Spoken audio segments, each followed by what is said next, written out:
Hey guys, this is John with Integral Camera Solutions. Today I'm reviewing the 70mm M500.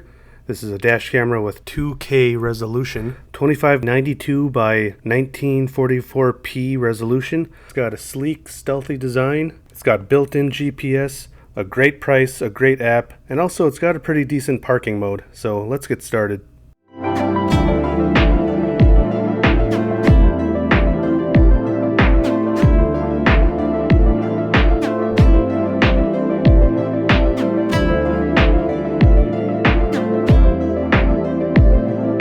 Now this was sent to me for review by 70my, so I'd like to thank them for sending this out.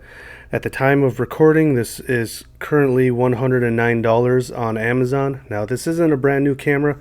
I didn't get a chance to review it back when it first came out, but I think it's still pretty relevant today.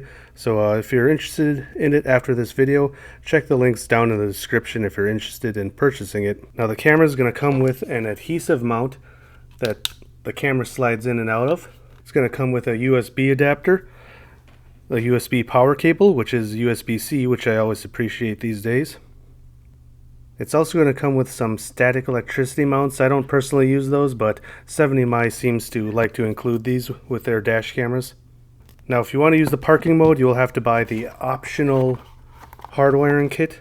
So I'll provide a link down in the description for that too, because I think this camera's parking mode is actually worth using.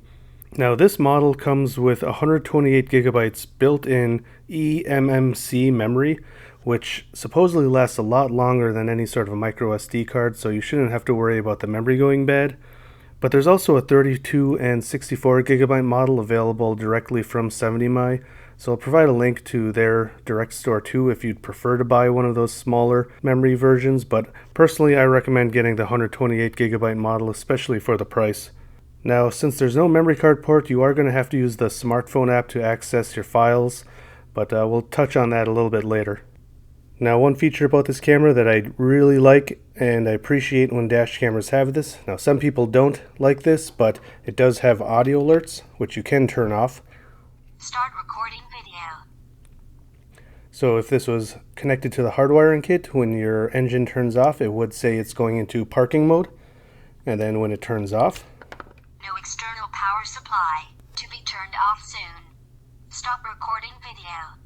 Now when it comes to the video quality, I think the video quality is actually very good for a cheap camera like this. I compared it to the Viafo A119 V3, and I thought it was very comparable. During the daytime, they both had pretty great resolution. I think the differences are so minor that most people probably wouldn't care, although I know there's a lot of Viafo fans that are going to stick with Viafo regardless. Now when I watched the night video though, the Viafo does look like it's just overexposed, but that does give it the ability to see a lot better in low light. Some people might not like that overexposed look though. I'll provide a link down in the description to the whole comparison video. This is just a short clip of it. Now the 2K resolution mentioned at the beginning of the video, that's actually a 4:3 ratio for the picture, so that's like the old square TVs, and I don't really personally care for these 4:3 modes because typically you just want a wider view. All it's going to show you is more of your dashboard and more sky, so I still prefer using the 1440p mode with 16:9 ratio. I think it just makes more sense to stick to that. Now with parking mode, the camera will automatically switch to parking mode when your car shuts off with that hardwiring kit. And of course, when your car starts back up, it'll turn right back on to normal recording. But while it's in parking mode, it'll only record when it senses an impact. Now this isn't an automatic buffered parking mode like Blackview, Thinkware, and Viafo have. What that means is those cameras, when they sense an impact or motion, they'll actually record 10 to 15 seconds prior to that trigger. So this camera, it's a little bit more simple. When it detects a motion, it'll pretty much start recording instantly, but you don't technically capture the impact.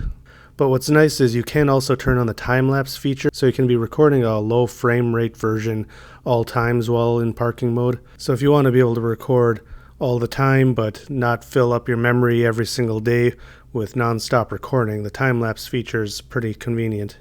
Now one feature this camera does have is voice alerts. So there's several different commands that you can give, such as shoot emergency video, Start recording emergency video. take a photo, There are several different commands, so I would suggest going through the manual to make sure you learn what all of the commands are. Now the app is very easy to set up. It's the same app that all the other 70mm dash cameras use. Once you have the app set up, it has a lot of the typical features of a dash camera Wi-Fi app. You can change the settings like resolution, your parking mode settings, your G sensor settings. But what I really love about 70my's app is the fact that saving video can be done either by file or by a timeline function. Now normally I like saving videos by 30-second or 1-minute files, but if you want to just capture one incident, what you can do with a timeline is set the time at a specific moment, and then you can tell it to record something like 10, 20, 30 seconds before and after that incident. So then you're making sure you capture everything leading up to it and everything immediately after it. So the way they give you both ways is just really smart and very convenient. It's very well thought out.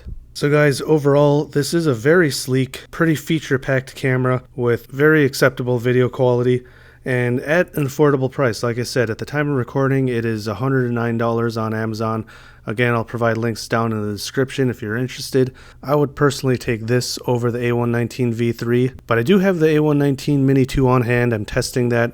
I'm going to be doing a comparison with that and the V3. So make sure you're subscribed and watch out for that video review coming up pretty soon. So guys, I hope this video was helpful. If it was, I'd appreciate if you hit like and subscribe. As usual, drive safe. Thanks for watching, and I'll see you next time.